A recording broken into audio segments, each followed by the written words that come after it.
এই দলটাই যে আমাদের বিশ্বকাপের দল হবে এমন কোনো কথা নাই, তবে সেই দলটা কাছাকাছি একটা দল হবে। আমরা সৌম্য সরকার হয়তো মাঠে তখনও নাও ফিরতে পারে আমাদের। ইয়েস, ডেফিনেটলি সাইফুদ্দিন একজন উদীয়মান খেলোয়াড়।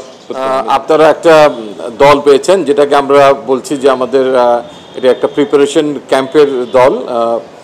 বেসিক্যালি জিম্বাবুয়ে সফরের আগেই দলটা আমরা ঘোষণা করলাম, কারণ কালকে আমাদের একটা মিটিংও ছিল এবং আগের সূত্র ধরেও যদি বলি তো আসলে আমরা প্রিপারেশনের জন্য খুব একটা সময় সবসময় পাই না। সেটা দ্বিপাক্ষিক সিরিজেও এই অভাব আমরা বোধ করি এবং আন্তর্জাতিক কোনো বড় গ্লোবাল টুর্নামেন্টে খেলার সময় আমরা এটা বোধ করি। তো এই একই ফরম্যাটে আমাদের জিম্বাবুয়ের সঙ্গে সামনে খেলা আছে ঘরে, তারপরে আমাদের ইউএসের সঙ্গে 3টা ম্যাচ আছে এবং তারপরে আমাদের টি-20 বিশ্বকাপে আমরা ঢুকে যাব।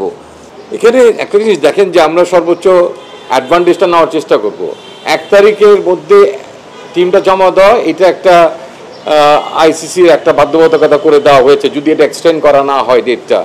তো এই দলটাই যে আমাদের বিশ্বকাপের দল হবে এমন কোনো কথা নাই। এর মধ্যে অনেকগুলো খেলা থাকবে, ইনজুরি হতে পারে, অনেক কিছুই হতে পারে, তবে সেই দলটা কাছাকাছি একটা দল হবে। আমরা বেসিক্যালি এটা বোর্ডের ব্যাপার, এটা তারা কি প্রকাশ করবে কি প্রকাশ করবে না, এটা একটা দল আমাদেরকে দিতে হবে, সেটা আমরা দিয়ে দেওয়ার চেষ্টা করবো as close as possible. Maybe by that time Soumya Sarkar হয়তো মাঠে তখনও নাও ফিরতে পারে, আমাদেরকে সেই সময়গুলো নিতে হবে এবং যতটুকু সুযোগ আমাদের আছে যে আমরা যে কোনো সময় যে কোনো কারণেই প্লেয়ার চেঞ্জ করতে পারবো ইনজুরি ছাড়াও।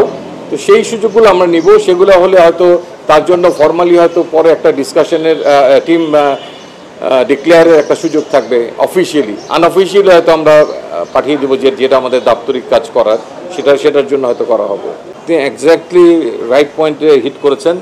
ইনফ্যাক্ট আমাদের হাতে যদি 8 দিন 10 দিন সময় থাকতো তাহলে হয়তো এখানে আরও কিছু খেলোয়াড় আমরা সংযোজন করতাম, বাট আনফর্চুনেটলি মাত্র 3 দিন সময়। সো দ্যাট যারা প্রসপেক্টিভ এবং প্রায়োরিটাইজ প্লেয়ার তাদেরকে নিয়েই আসলে ক্যাম্পটা করা হচ্ছে। কিছু সাপোর্ট ফিল্ডার্স বোলার্স যেগুলো নেটে থাকে সেগুলো আমরা লোকালি প্রকিউর করে নেব আর কি। ইয়েস, ডেফিনেটলি সাইফুদ্দিন একজন উদীয়মান খেলোয়াড়। আই মিন যার ইনজুরি না হলে হয়তো তিনি আরও অনেকগুলো ইন্টারন্যাশনাল ম্যাচের এক্সপিরিয়েন্স গেইন করতে পারতেন, বাট দিন শেষে পারফরমেন্স একটা বড় issue.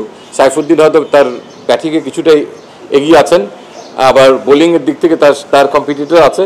So that it's a good opportunity for him as well এই জিম্বাবুয়ে সিরিজটা তার স্বরূপে ফেরার জন্য আমি মনে করি, because we have lot of interest on him.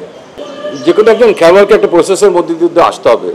তিনি বিদেশ সফর করে আসবেন, তার সফরজনিত ক্লান্তি থাকবে, এই গরমের সঙ্গে অ্যাডজাস্টমেন্টের ব্যাপার থাকবে এবং তারপরেও ডেফিনেটলি তাকে বাংলাদেশ টিম ম্যানেজমেন্টের সঙ্গে কাজ করেই তারপরে ম্যাচে ফিরতে হবে যত দ্রুত সম্ভব। তো সেই জিনিসগুলো কিন্তু আমরা লক্ষ্য রাখবো।